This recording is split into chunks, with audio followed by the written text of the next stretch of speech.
만왕의 왕, 만왕의 왕 내 주께서 왜 고초당했나.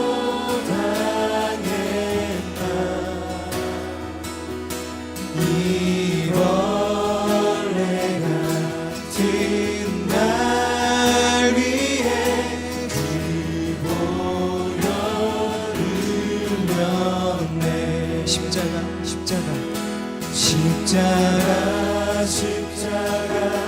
내가 처음 볼 때에 나의 맘에 큰 고통 사라져.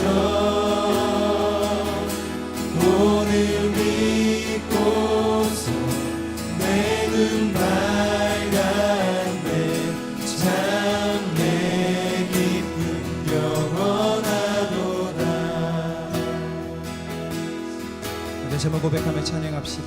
만왕의 왕, 만왕의 왕 내 주께서 왜 고초당했나. 이 벌레 같은 날 위해 주 보혈을 흘렸네. 고백합시다. 십자가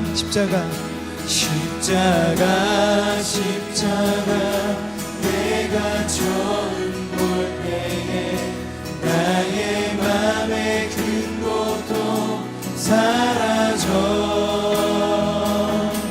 오늘 믿고서 내 눈 밝았네. 참 내 기쁨 영원하도다. 우리 절 고백합시다. 주 십자가 못 박히는 속죄함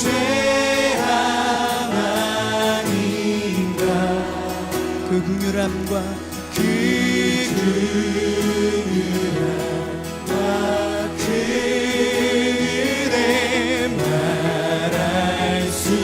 말할 수 없는 은혜 십자가를 찬양합니다. 십자가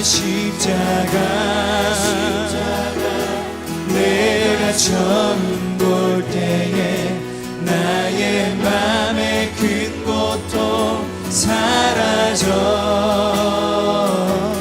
오늘 믿고서 내 눈 밝았네. 참 내 기쁨 영원하도다. 이어서 고백합시다. 늘 울어도 그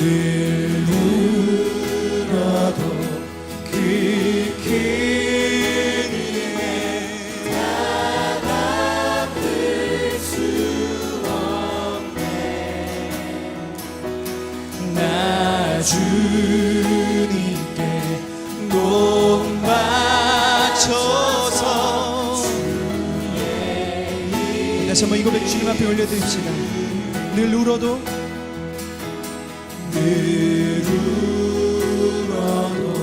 그 큰 은혜 다 갚을 수 없네. 나 주님께 몸 바쳐서 주의 우리를 통해 영광을 받으시옵소서. 십자가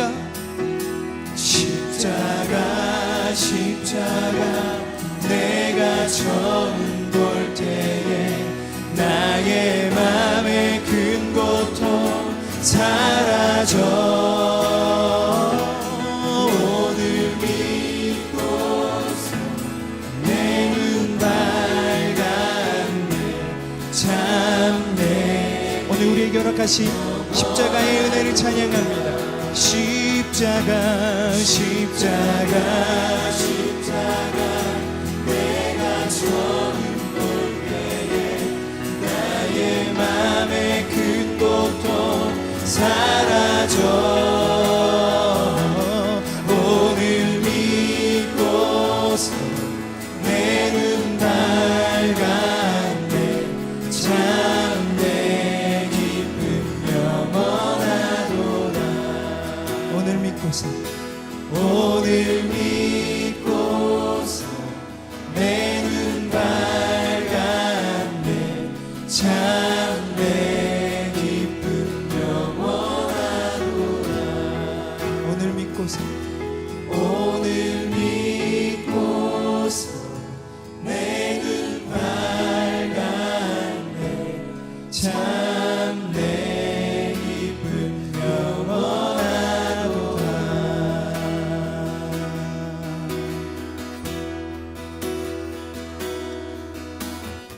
주 달리신 십자가를 내가 볼 때 주님의 자비 내 마음을 겸손케 해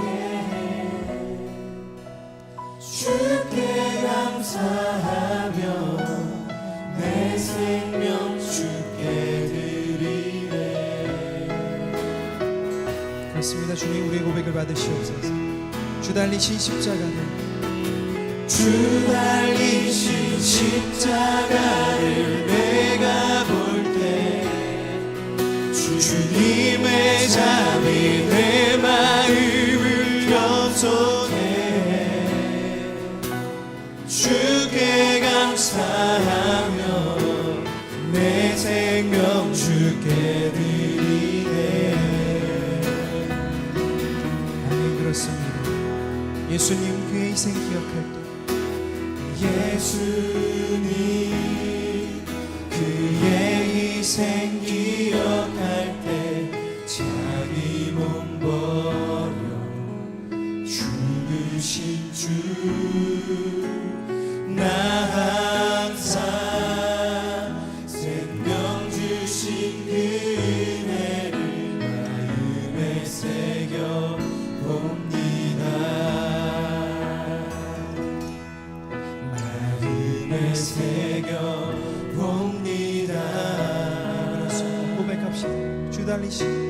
주 달리신 십자가를 내가 볼 때 주님의 자비 내 마음을 겸손케 해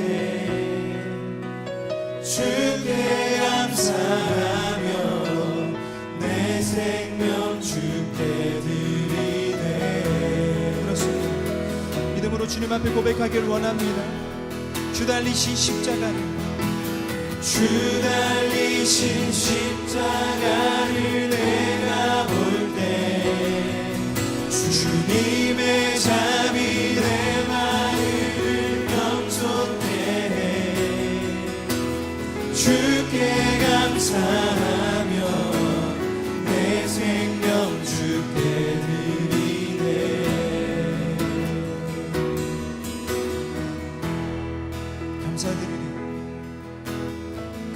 감사드리니 주의 십자가 나의 친구 되신 주 감사드리니 주의 십자가 나의 친구 이 시간 우리의 전심으로 주님께 고백하기를 원합니다. 감사드리니 주의 십자가 나의 친구 되신 주 우리의 마음 다해 감사드리니 주의 십자가 나의 친구 주님 위에 감사의 고백을 받으시옵소서. 감사드리니 주의 십자가 나의 친구 되신 주 감사드리니 주의 십자가 나의 친구 되신 주 아멘. 믿음으로 고백합시다. 주 달리신 십자가를 내가 볼 때 주님의 자비 내 마음을 겸손케 해 주께 감사하며 내 생명 주께 드리네. 지금 우리의 목소리로만 주님 앞에 고백하며 그 십자가를 찬양합시다. 주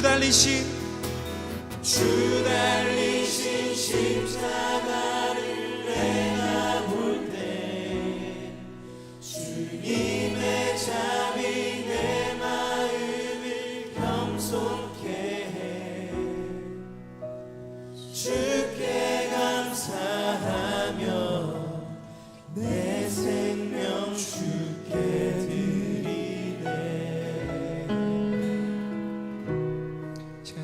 들어 십자가를 이렇게 바라봤으면 좋겠습니다.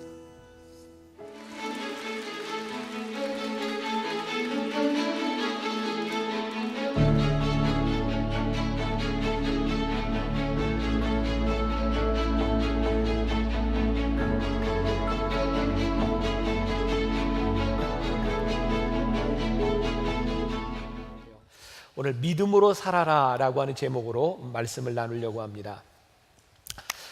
믿음으로 사는 것이 무엇일까? 사실 이번 주에 저도 이제 믿음을 좀 생각하게 된 것 중에 하나가 큰 수술은 아니었지만 이제 전신 마취를 하기 위해서 제가 이렇게 수술 때 이렇게 수술실에 들어가면서 누워 있을 때 제가 세브란스에서 수술을 했는데 천정을 보니까 그 이사야 41장 10절 말씀이 두려워하지 말라 쓰여져 있더라고요. 옆으로 틀어서 가는 그 길목에도 성경 말씀이 이렇게 쓰여져 있더라고요. 그러면 저 스스로에게 그런 물음을 던졌습니다. 너는 얼마나 믿음이 있느냐? 뭐 이렇게 심각한 수술 아니지만 내가 전신 마취를 하고 수술대 위에 서서 이렇게 나를 돌아볼 수 있는 시간이었던 것 같아요. 그리고 한 주 동안 이렇게 지나면서 우리 청년들과 우리 교인들과 함께 이 믿음에 대한 말씀을 좀 나누어야 되겠다는 생각하게 됐고요. 사사기에 보면 많은 사사들의 이야기가 나옵니다. 그 중에 우리가 잘 아는 기드온이라고 하는 사람이 있어요. 주일학교를 다닌 사람은 많이 들어봤음직한 이야기인데 기드온이 하나님께 불림을 받아요. 근데 그가 불림을 받았는데 이게 진짜인지 가짜인지 내가 정말 이 일을 할 수 있을지 없을지 혼란스러울 때 그 하나님께 부탁을 합니다. 사사기 6장 36절과 37절 말씀을 보니까 기드온이 하나님께 여쭈되 주께서 이미 말씀하신 같이 내 손으로 이스라엘을 구원하시려거든 보소서 내가 양털 한 뭉치를 타작마당에 두리니 만일 이슬이 양털에만 있고 주변 땅은 마르면 주께서 이미 말씀하신 같이 내 손으로 이스라엘을 구원하실 줄을 내가 알겠나이다 하였더니 의심이 가는 겁니다. 그래서 하나님께 부탁을 하죠. 표적을 구합니다. 내가 마당에 놓은 양털만 이슬해졌고 땅은 마르게 하여 주십시오. 근데 어떤 분이 그 책에서 이 부분에 대해서 아주 재미있는 관점으로 이야기를 했어요. 여기에서 기드온이 양털 실험을 한 것은 하나님을 믿지 못해서가 아니라 자기 스스로가 안 믿어졌기 때문이다. 여러분 우리 신앙에 오늘 믿음으로 살아라 라고 하는 믿음에 대한 이야기를 하려고 하는데 우리 신앙에 정말 큰 문제가 무엇일까요? 하나님의 전능하심이 문제일까요? 아니면 하나님의 전능하심이 믿어지지 않는 것이 문제일까요? 근데 저는 여러분들이 정말 믿음을 가지기 위해서 믿어지지 않는 부분에 대해서 솔직할 필요가 있다고 생각해요. 기드온이 그에게 믿어지지 않는 부분에 대해서 그의 삶에 확신이 없을 때 하나님께 표적을 구합니다. 그리고 그는 확신을 얻게 되죠. 그래서 믿음이라고 하는 것은 우리들의 삶의 과정이 필요하다는 생각이 들어요. 어떤 과정이냐면 하나님과 우리들 사이에 신뢰를 쌓아가는 그런 과정입니다. 그래서 정말 믿음이라고 하는 것은 하나님을 향한 나의 신뢰고 어쩌면 믿음이 없는 나에게 믿음을 달라고 구하는 것, 그것이 정말 믿음이 아닐까라는 생각이 들어요. 제가 지난 주간에 페이스북에다가 그런 제목의 글을 하나 썼습니다. 실망하지 마세요. 본 사람이 있어요? 있어요? 없어요? 혹시 만나교회 청년부들은 제 페이스북에 이미 이제 친구가 다 찾기 때문에 여러분들이 페이지로 들어오든지 팔로워가 되든지 여러분들이 선택할 수 있는데 그리고 친구로 올려놓고 한 몇 달 기다리면 자리 날 때 됩니다. 지금 내가 계정 4개를 이렇게 가지고 있는데 더 이상은 힘들어서 못하겠어요. 그래서 여러분들이 저와 함께 매일매일 묵상을 좀 나누면 좋을 것 같아요. 여러분들이 그냥 팔로워가 돼도 매일 아침 묵상글 받아볼 수 있습니다. 주보에 보면 페이스북 여기 아이디가 있으니까 여러분 신청해도 좋고 김병삼 쳐도 나옵니다. 여러분들이 생각하는 것보다 제가 좀 알려진 사람이에요. 그러니까 그래서 지금 친구들이 돼서 좀 나눴으면 좋겠어요. 실망하지 마세요 라고 하는 글을 썼습니다. 이제 한 주간 제가 말씀을 묵상하다가 많은 사람들이 우리 크리스찬들이 우리 청년들이 우리 믿음의 선배들을 보면서 많이 실망하는 것 참 안타까운 일이라는 생각이 들었어요. 목회자에 대한 실망, 교회에 대한 실망. 어쩌면 저렇게 믿음이 있는 사람들이 저렇게 무너질 수 있는가? 근데 하나님이 저에게 주신 생각이었습니다. 실망하지 말아라. 그들은 믿음이 있는 사람들이 아니었다. 그들은 믿음이 있는 척을 했을 뿐이다. 우리가 믿음이 있다면 정말 이렇게 실망스러운 삶을 살아갈 수 있겠는가? 우리들이 믿음이 있다고 하는 것은 우리들의 삶에서 하나님이 드러나는 일이고, 믿음이 있다고 하는 것은 누군가에게 유익을 끼치는 삶을 살아가는 것인데, 그들을 믿음이 있는 사람들이 무너진 것이 아니라 믿음이 있는 척을 했던 사람들이 그들의 정체를 드러냈을 뿐이다. 여러분들이 생각하는 믿음 있는 사람들이 무너져 내린 것에 대해서 여러분 실망하지 마십시오. 그것은 믿음이 아니라 믿음이 있는 척을 했을 뿐입니다. 오늘 우리는 우리 신앙의 본질적인 믿음에 대한 생각들을 좀 깊이 해볼 필요가 있다고 생각하는데, 오늘 이 말씀을 들으면서 여러분들 가운데 누군가는 또 마음이 불편할 수도 있겠다는 생각이 듭니다. 그러나 불편해도 짚고 넘어가야 될 부분이라는 생각이 들어요. 예를 들면 말이죠, 우리들이 믿음에 대해서 착각하는 부분들이 있습니다. 혹시 여러분들 주변에 그런 사람이 있나요? 내가 기도해 보니까 하나님께서 나에게 마음을 주시기를 형제를 위해, 자매를 위해 기도하라고 하시네. 그거 믿음 아닙니다. 만약에 여러분들이 그런 말을 했다면 여러분들이 믿음 있는 말이 아니고, 누군가가 여러분들에게 그런 말을 했다면 그 사람 믿음 있는 사람 아닙니다. 왠지 아세요? 믿음은 철저하게 하나님이 드러나는 일입니다. 그런데 내가 당신을 위해 기도하는 마음이 듭니다라고 이야기하는 순간 그 믿음은 하나님이 드러나는 것이 아니라 자기의 의가 드러납니다. 그 진짜 믿음 아닙니다.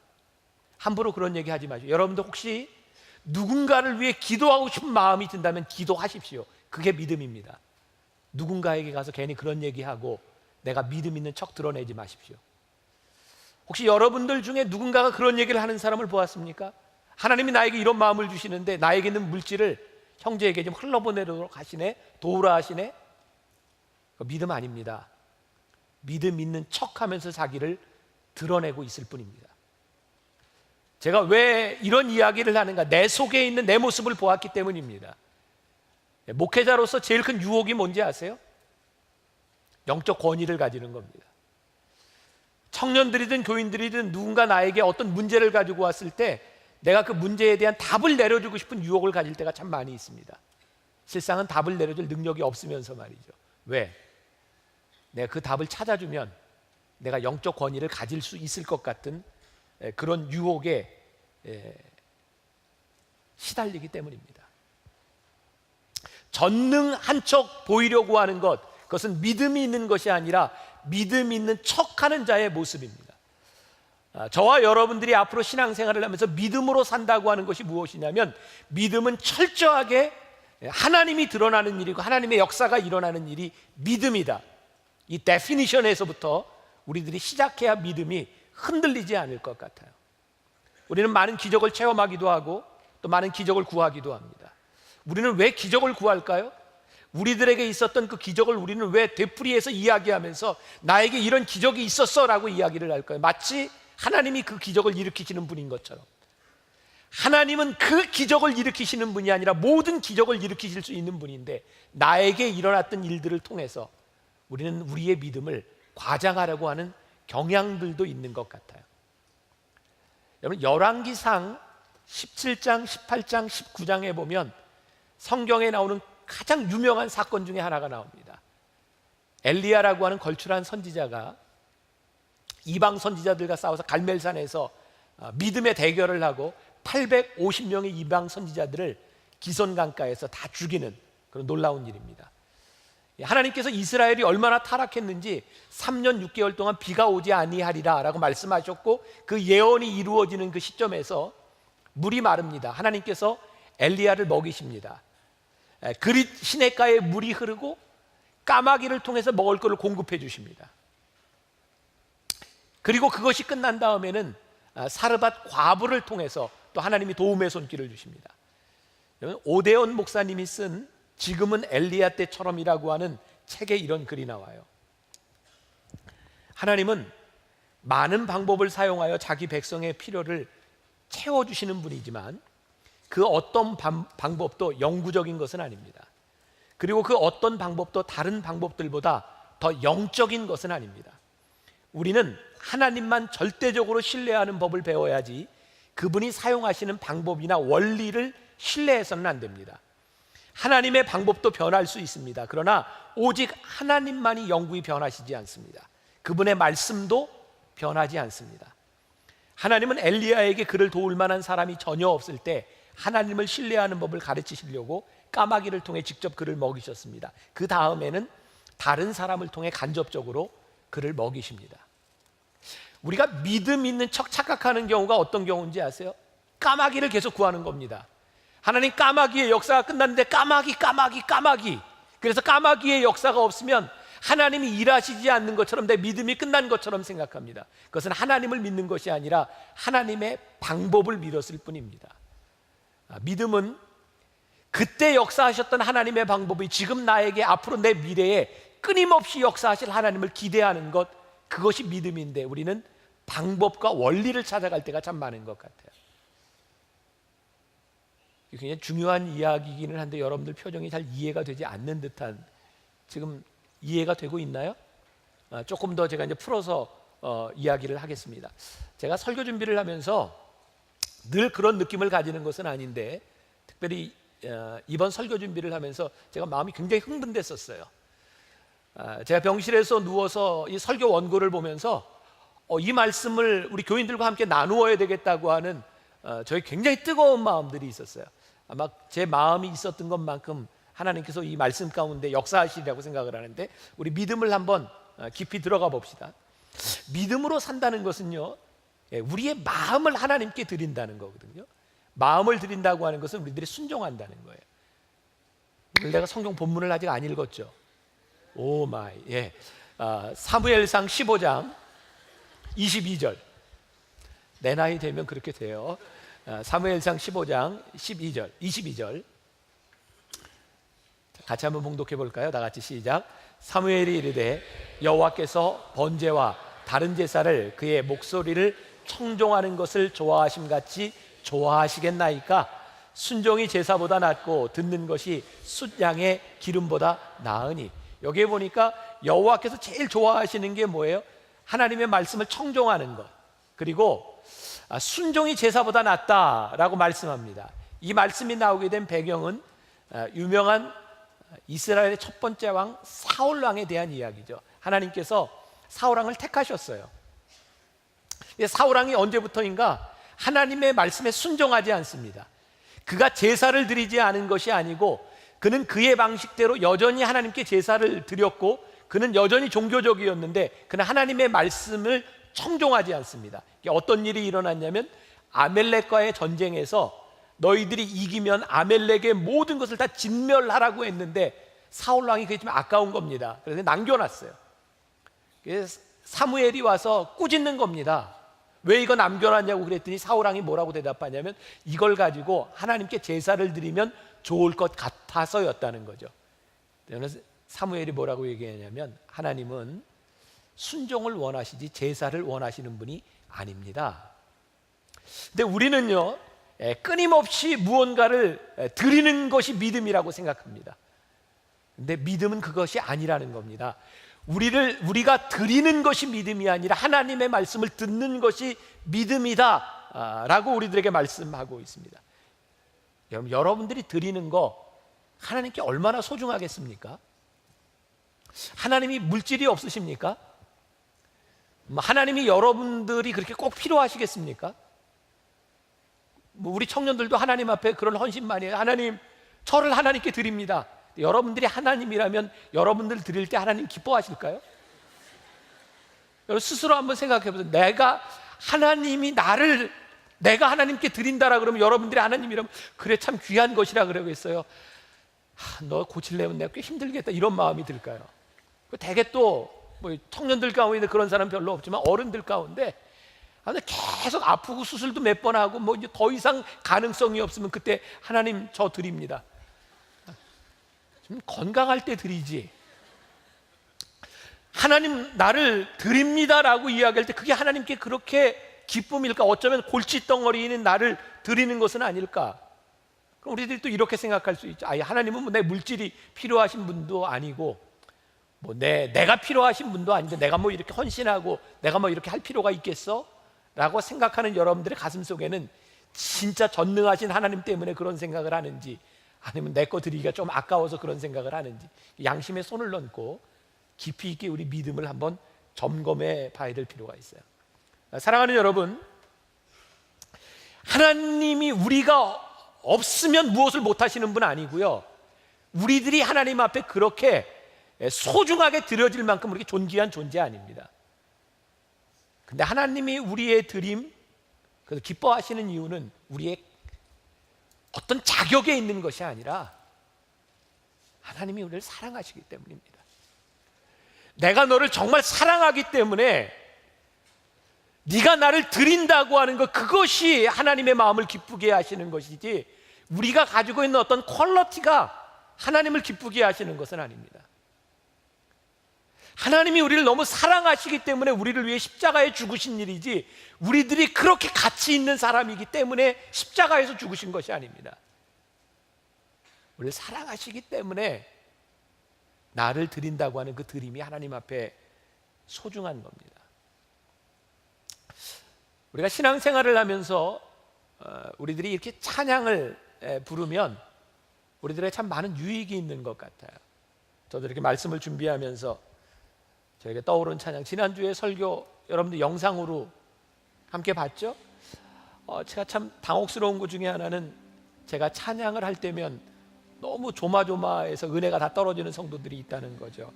근데도 안 할 수 없는 거 어떻게 해요? 그런 찬양하세요. 보소서 주님, 나의 마음은 선한 것 하나 없습니다. 그러나 내 모든 것 주께 드립니다. 사랑으로 안으시고 날 새롭게 하소서. 주님 마음 내게 주소서. 내 아버지, 주님 마음 내게 주소서.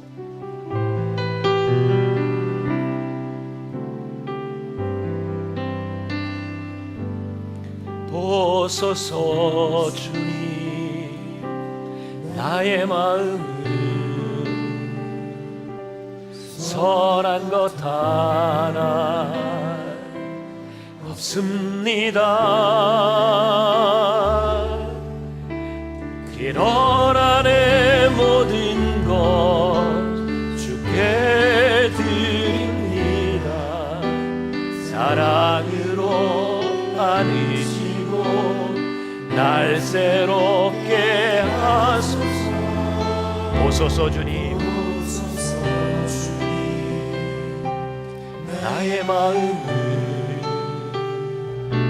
선한 것 하나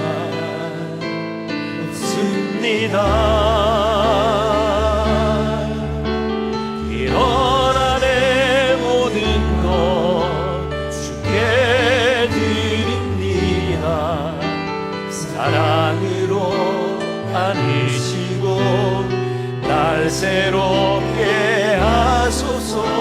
주님 마음 내게 주소서. 아버지, 주님 마음 내게 주소서. 나를 향하신 주님의 뜻이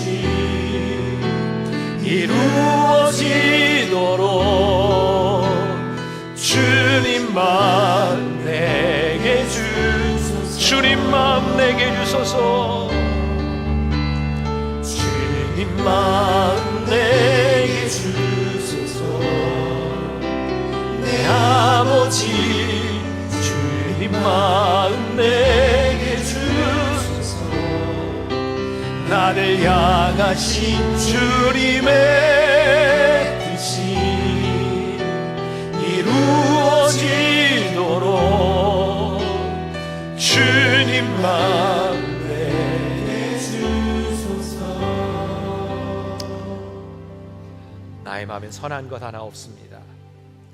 내 속에 선한 것이 없음을 알지만 하나님께 나를 드리는 이유, 하나님이 이 마음을 받으시기 때문에 내가 오늘 여기서 예배하는 거고요. 나에게 선한 것 없고 내가 부족하지만 하나님이 나를 받으시기에 오늘 우리들의 헌신의 자리에 나와 있는 것, 그것이 믿음입니다. 하나님의 마음을 우리들이 알면서 우리의 믿음이 자라납니다. 하나님의 마음을 의식한다고 하는 것은 내 인격이 하나님께 대하여 반응하기 시작했다는 겁니다. 이런 표현을 쓸 수 있을 것 같아요. 믿음도 인격입니다. 하나님과 우리들 사이의 인격적인 만남에서부터 일어나는 것이 믿음입니다. 그래서 믿음은 하나님을 화나게 하지 않습니다. 믿음은 인격적이기 때문에 우리는 믿는다고 할 때 믿음 안에서 우리는 죄를 짓지 않습니다. 만일 여러분들이 하나님을 믿는다고 하면서 여러분들이 하나님을 노엽게 하거나 만일 우리들이 지금 죄를 짓는다고 하면 그것은 거짓 믿음입니다. 우리들이 믿는다고 하지만 우리들에게 진짜 믿음이 없다는 증거 중에 하나는 우리들이 누군가의 무언가의 인정에 목말라 있다면 그것은 우리들이 믿음이 없다는 증거일 수 있습니다. 오늘 우리가 읽은 본문 사무엘상 15장에 나오는 이 사울이라고 하는 사람, 그는 하나님과의 관계에서부터 언제부터인가 사람들에게 인정의 욕구가 시작됐던 것 같아요. 그는 왕이었습니다. 하나님이 그를 왕으로 세워주셨는데 그가 다스리는 백성들에게 인정을 받는 것이 중요하다고 생각했는지 몰라요. 그래서 그는 하나님의 도우심으로 전쟁을 하고 전쟁에 승리할 때마다 언제부터인가 하나님과의 관계를 떠나서 그곳에 기념비를 세우기 시작합니다. 이곳은 내가 싸워서 이긴 곳. 그래서 사람들에게 인정받고 사람들이 그를 기억할 수 있도록 기념비를 세웁니다. 오늘 본문의 말씀이 나타나게 된 아멜렉과의 전쟁에 있어서도 그가 전쟁을 하고 이겼고 하나님의 명령대로 그것을 진멸했으면 끝났어야 될 일인데 그는 그 전쟁에서 이기고 그가 얻은 전리품을 가지고 하나님께 예배합니다. 하나님께 제사하는 그의 모습을 바라보며 사람들이 그를 인정할 수 있도록 그는 언제부터인가 하나님과의 관계가 아니라 백성들에게 인정받기 위한 왕이 됩니다. 참 신기하죠? 백성들에게 인정을 받으면 받을수록 그는 하나님과 점점 멀어져 가기 시작합니다. 우리가 누군가에게 인정을 받으려고 하는 그 가운데는요, 우리들의 컴플렉스가 작용합니다. 바닥난 내 자존감은 인정받지 않으면 채워지지 않기 때문에 점점 인정을 받으려고 합니다. 오늘 여기 있는 우리 젊은이들, 여기 예배드리는 여러분들 가운데 여러분들이 지금 누군가 정말 작은 말에도 여러분들이 화가 나고 여러분들 마음속에 분노가 있다면 여러분들의 믿음 없음의 증거입니다. 왜냐하면 지금 여러분들은 하나님 앞에 서 있는 것이 아니라 사람들의 인정에 목말라 있기 때문입니다. 오늘 여러분들에게 주보에 소개해드린 피터 윌슨의 책 하나님인가 세상인가에서 그가 인정에 목마른 사람, 그들이 처하게 될 세 가지 운명을 이야기합니다. 잘 기억하세요. 첫 번째, 평범하게 될 운명이다. 인정에 중독된 사람들은 대개 대중을 따르게 되어 있습니다. 제가 여러분들에게 탁월함에 대한 이야기를 종종 합니다. 여러분들 탁월하십시오. 어떤 어른이 저에게 그런 얘기를 했습니다. 목사님은 설교 시간에 크리스찬의 탁월함에 대한 이야기를 자주 하는데 탁월하지 못한 우리는 어떡하라는 겁니다. 이미 나이도 많고. 제가 이야기하는 탁월함은 여러분들의 어떤 지위, 여러분들이 사회 가운데서 탁월함을 인정받으라, 이런 차원의 말이 아닙니다. 여러분, 탁월함이 무엇인가요? 탁월함은 하나님의 뜻과 하나님의 생각입니다. 여러분들이 세상의 인정을 받기를 원하며 세상의 인정을 따라가면 여러분들에게 탁월함이 존재하지 않습니다. 왠지 아십니까? 세상을 따라가기 때문입니다. 탁월함은 이 세상 사람들이 가지고 있는 평범한 생각을 뛰어넘는 일입니다. 그것은 부르심이고 그것은 순종입니다. 피터 윌슨이 이 책을 쓰면서 자기 이야기를 합니다. 21살 때 하나님 앞에 부르심을 받습니다. 목회자로서. 21살 때 자기가 이렇게 봉사하던 청년부 사역을 내려놓고 교회 개척을 한다고 교회 선포를 했습니다. 어느 날 교회 이렇게 복도를 지나가는데 교회 옆 도서관에서 교인들의 이야기 소리를 듣습니다. 이런 이야기였습니다. 그 애송이가 정말 목사가 될 수 있을까? 설교라니 가당치도 않아. 아니 21살짜리가 목회하는데 누가 가서 설교를 듣겠어? 그 이야기를 듣는 건 그의 마음이 무너져 내리는 것 같았답니다. 그때 그는 하나님께 그렇게 기도했답니다. 눈물을 참으며 하나님 정말 제가 할 수 있겠습니까? 그때 하나님께서 피터 윌슨에게 깨닫게 하신 것이 있습니다. 내가 너를 부른 이유는 네가 사람들에게 인정을 받으라고 부른 것이 아니다. 내 인생의 목표는 사람들의 인정이 아니라 하나님이 나를 부르시는 그 삶을 살아가는 것이다. 그는 그 자리에서 깨닫습니다. 만일 그가 사람들의 인정을 받아야 된다면 그의 나이와 그의 학력이 모든 것이 그에게 가당치 않은 일입니다. 여러분, 평범함을 극복하는 것이 무엇일까요? 뛰어난 것이 무엇일까요? 그것은 우리들이 어떤 특별한 일을 해야 되고 특별한 지위에 올라가야 되는 것을 이야기하는 것이 아니라 우리를 부르신 부르심에 합당한 삶을 살아가기 시작할 때, 우리들에게 순종의 음성이 들릴 때, 순종을 따라가기 시작할 때 우리들에게 와지는 것, 그것이 믿음이고 그것이 탁월함입니다. 저는 오늘 예배하는 여러분들이 탁월하기를 주님의 이름으로 간절히 축복합니다. 이 세상의 평범함을 뛰어넘을 수 있는 여러분들이 되시기를 간절히 소원합니다. 하나님이 쓰시는 것, 그것은 평범함이 아닙니다. 하나님의 말씀에 순종하는 것이. 두 번째, 우리가 세상의 욕구에, 인정에 목마른다면 아마도 탈진하게 될 운명이 될지 모릅니다. 남들에게 잘 보이기 위해서 내 이미지를 관리한다면 그 얼마나 힘든 일이겠습니까? 남들을 생각하며 쏟아붓는 그 에너지가 얼마나 우리를 탈진하게 만들겠습니까? 아무리 우리들이 다른 사람을 신경을 써도 여러분들은 다른 사람을 만족시켜 주지 못합니다. 결국 우리는 누군가의 눈치를 보며 탈진하게 될 것입니다. 하나님이 우리의 인생을 지으셨을 때 우리들에게 믿음대로 살아가라 라고 부르셨을 때 우리로 하여금 다른 사람들의 눈치를 바라보며 탈진하도록 우리를 부르신 것은 결단코 아니라는 사실입니다. 청년들이 많기 때문에 청년들에게 제가 드리고 싶은 이야기입니다. 여러분들의 인생이 누군가를 신경 써야 될 만큼 그렇게 하찮은 여러분들의 인생인가? 결코 그렇지 않습니다. 우리가 흔히 이야기하는 착한 남자 컴플렉스, 특히 목회자에게, 특히 신앙을 가진 여러분들에게, 여러분들을 정말 힘들게 하는 겁니다.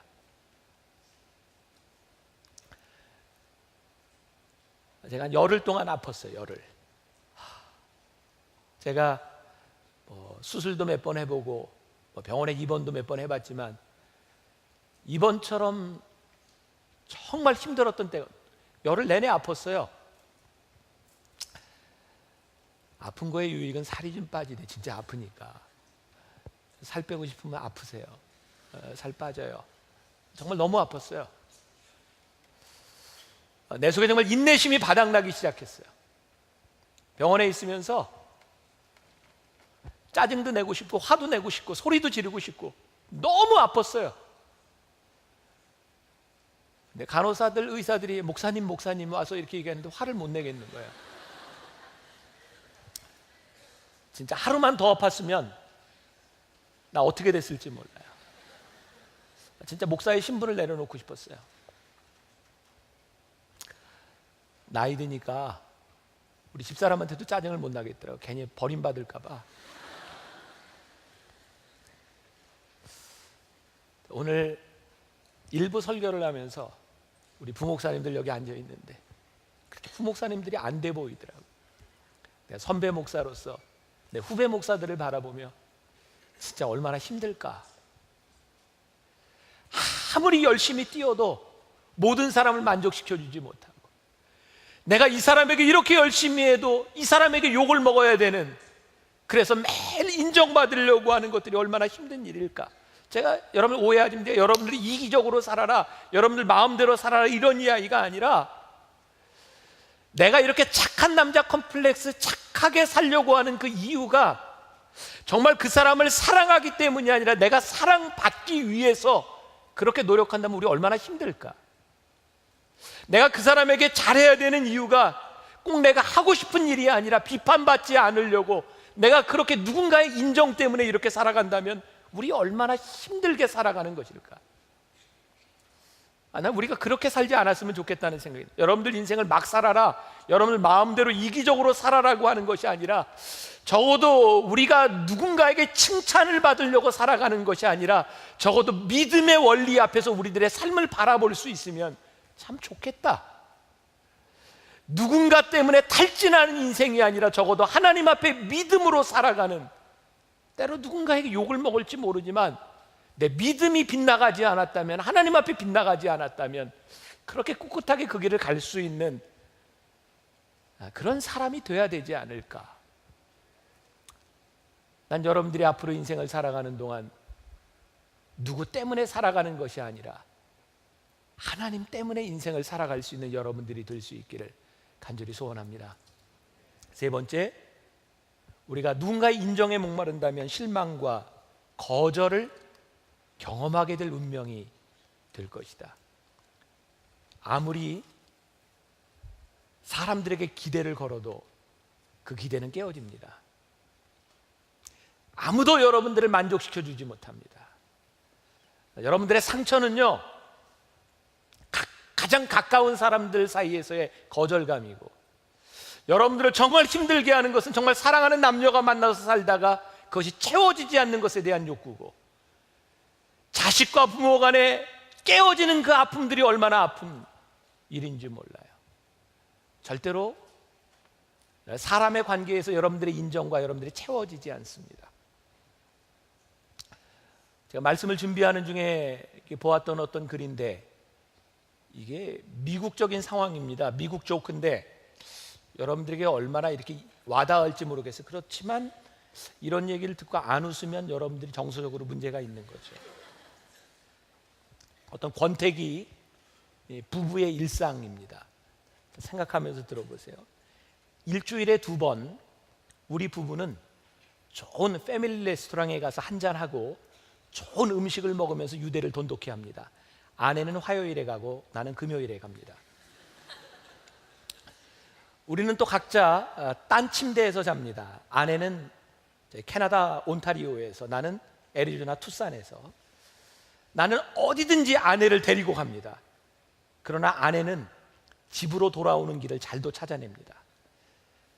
결혼 기념일에 나는 아내에게 어디에 가고 싶은지 물었습니다.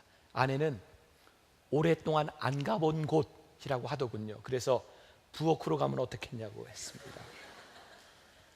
우리는 항상 손을 꼭 잡고 다닙니다.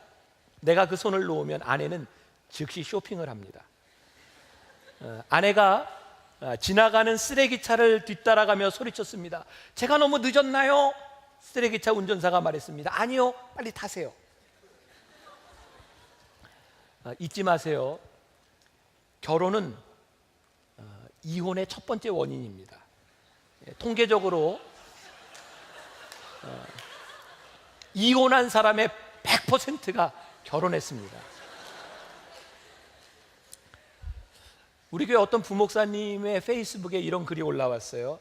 아내가 웃으라고 해준 이야기랍니다. 키 작은 남자는 루저, 못생긴 남자는 후져, 돈 없는 남자 꺼져, 셋 다 없는 남자 뒤져. 웃으라고 한 이야기인데 자기 마음이 착잡해지더랍니다. 왜 요즘 이렇게 아내, 남편 이런 이야기들의 조크가 많을까요? 사실은 가장 행복하고 가장 좋아해야 될 관계들의 깨어짐, 그런 아픔들이 참 많이 있습니다. 여러분들 앞으로 결혼해서 살아가는 남편과 아내 굉장히 중요합니다. 그러나 만일 남편의 인정에 목말라 있거나 아내의 인정에 목말라 있다면 여러분 절대로 행복하지 않습니다. 그 어떤 인정으로도 여러분들을 채워주지 못합니다. 오늘 제 말씀의 제목이 믿음으로 살아라. 오늘 우리들의 해결책이 무엇일까? 오늘 본문에서 우리는 한 실패한 인간의 이야기를 봅니다. 하나님께 불리움을 받았으나, 하나님의 인정을 받았으나 그가 어느 순간부터 사람들에게 인정을 받으려고 시작하면서 그는 점점 빗나간 인생을 삽니다. 그는 사람의 인정을 다 채울 수도 없었고 결국 하나님께 버림받습니다. 사랑하는 여러분, 참 무서운 이야기인데요. 우리가 믿음으로 구원을 받는데 하나님이 우리를 부르시는데 우리 하나님 앞에 순종하지 않으면 하나님이 우리 쓰시지 않습니다. 우리들이 하나님 앞에 불림을 받은 우리가 언제부터인가 세상에 인정받기를 원할 때 하나님은 우리를 쓰실 수가 없습니다.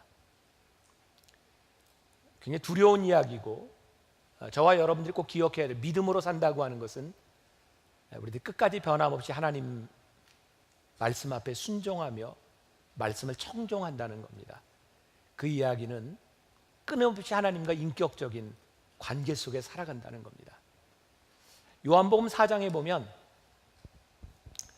사마리아 우물가에서 물을 길던 한 여인의 이야기가 나옵니다. 이 여인이 낮 12시 정오에 물을 길러 우물가에 나왔어요. 거기 예수님 만납니다. 친구가 아무도 없이 혼자 나와 있던 그 여인, 예수님하고 이제 여러 가지 이야기가 오고 가죠. 예수님이 이 여인에게 말씀하십니다. 내 남편을 데려와라. 이 여인이 뭐라고 대답하냐면 저 남편 없어요. 이 남편 이야기는 이 여인에게 제일 부끄러운 일입니다. 누구에게도 내놓지 못한. 예수님이 이 여인의 가장 부끄러운 것을 팍 찔렀어요. 너 남편이 5씩이나 있는데 너 지금 있는 남편도 네 남편이 아니다. 뭐 사람들이 뭐 여러 가지 추측을 하고 뭐 해석하지만 뭐 분명한 건 이 여인이 남편이 5이 있다고 하는 것만으로 이 여인은 무척 힘든 인생을 살았구나. 이 여인의 가장 부끄러운 부분이었어요. 아마 이 여인이 남편을 계속 바꿨던 이유는 자이든 타이든 뭔가 그의 삶의 만족을 찾으려고 하는 이유가 있었을 겁니다. 근데 아무리 찾아도 그의 인생에 만족이 없었습니다. 그래서 혼자 물을 길러왔던 그 여인. 근데 예수님과 어떤 이야기가 더 오고 갔는지 모르는 예수님께서 이 여인에게 말씀합니다. 내가 너에게 생수를 주리라.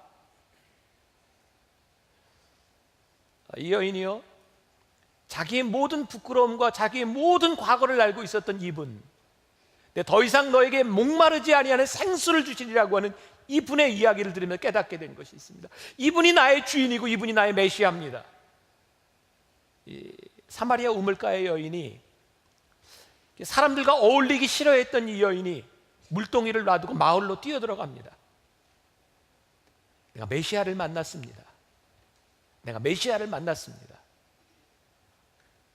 사람들의 인정에서 보면 그 여인은 정말 루저였고 그 여인은 아무 가치 없는 여인이었는데 그 여인의 마음 가운데 아주 샘솟는 기쁨을 가지고 사람들에게 뛰쳐나가기 시작합니다. 나를 인정하시고 나를 용납하시고 나를 받아들여 주신 그분이 있습니다. 여러분, 그분을 만나세요. 벅찬 가슴으로 뛰어나갑니다. 이 여인에게 있어서 더 이상 사람들의 인정이 중요한 것이 아니라 예수님께서 자기를 용납하셨다는 거예요. 그게 이 여인의 삶을 바꿔놓았습니다. 여러분들의 삶을 바꿔놓을 수 있는 일은 세상의 인정이 아닙니다. 왠지 아세요? 절대로 세상의 인정은 채워지지 않기 때문입니다. 그리고 여러분들이 그 어떤 것도 만족시킬 수 없기 때문입니다. 하나님이 여러분들을 용납하셨다는 그 일 하나만으로 여러분들의 가슴이 뛰기 시작합니다. 그 믿음으로 우리들이 세상을 살아갈 수 있는 용기가 우리들에게 생기기 시작합니다. 우리가 잘 아는 베드로, 오늘 예수님께서 베드로에게 이름을 지어주셨습니다. 베드로의 전 이름은 요한의 아들 시몬이었어요. 예수님께서 이제부터 네 이름은 베드로라. 베드로의 뜻은 반석이라, 그런 뜻입니다. 그 다음부터 예수님께서 너 반석이야, 반석이야 계속 부르시는데 사실 베드로는 반석같이 살지 못합니다. 그는 자갈같이 삽니다. 반석은 흔들리지 않는 것인데 자갈은 대충 떼굴떼굴 굴러갑니다. 화도 잘 내고요, 다혈질이고요. 내가 예수님 배신하지 않겠습니다 그랬는데 예수님 가야바 법정에 계실 때 어린 소자 하나가 와서 너 예수님과 같이 있었던 사람이지 그랬더니 나 그 사람 몰라 3번씩이나 예수님 부인합니다. 자갈 같은 인생입니다. 근데 닭이 3번 울 때 예수님의 말이 생각나서 통곡하고 옵니다. 주님, 내가 주님 배신했어요. 통곡하는 그의 모습을 주님이 보셨습니다. 예수님 부활하시고 베드로는 고기 잡는 어부로 베드로 이전의 시몬으로 돌아가 있었습니다. 예수님이 찾아오셨어요. 요한의 아들 시몬아, 그를 부르셨고 다시 베드로라 불러주셨습니다. 결국 베드로는 반석의 삶을 삽니다. 주님께서 끝까지 버리지 아니하신, 그를 찾아오셔서 끝까지 그를 바라보셨던, 그를 반석이라 불러주셨던 주님 때문에 그는 반석이 됩니다. 사랑하는 여러분, 좀 여러분들이 아직 자갈일지 몰라요. 많이 부족할지 모릅니다. 여러분들이 반석으로 쓰임받을 수 있는 것은 여러분들의 능력이 아닙니다. 하나님이 여러분들을 끝까지 바라보고 계시고 여러분들을 포기하지 않으신, 여러분들을 부르신 그 부르심에서 우리는 믿음의 삶을 삽니다. 복음이 뭘까요? 복음이 뭡니까? 여러 가지로 이야기할 수 있겠지만 복음은요, 믿음으로 사는 겁니다. 우리를 부르신 믿음, 우리를 절대로 포기하지 않으시는 믿음, 세상이 뭐라고 해도 우리를 인정하시는 그 부르심 앞에서 제가 세상의 인정에 목마르지 아니하고 나를 부르신 그 부르심에 내가 살아가겠습니다. 그게 믿음입니다. 너는 내 것이라, 너는 내 것이라. 하나님이 여러분들을 부르십니다. 오늘 믿음으로 그 부르심에 여러분들이 고백할 수 있으면 좋겠습니다.